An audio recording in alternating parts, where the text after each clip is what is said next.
अर्ध खोबरं तुपात छान भाजून घ्यायचं आहे आणि अर्ध तसंच ठेवायचं आहे. त्यात भात घालून घ्यायचा आहे.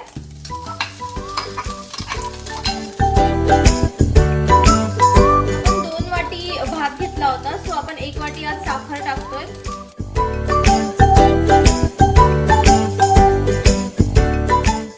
इथे मी थोडंसं दूध घेतलंय आणि याच्यात आपण थोडासा कलर टाकूया. आता आपल्याला घालायचा आहे कलर. केलेली विलायची, खोबरं घालायचं यात, जे की आपण काढून ठेवलं होतं. 2 मिनिटं आपल्याला यावर झाकण ठेवून घ्यायचं आहे. फायनली आपला नारळी भात रेडी आहे. I hope you guys love my recipe. Like, share and subscribe. Thanks for watching.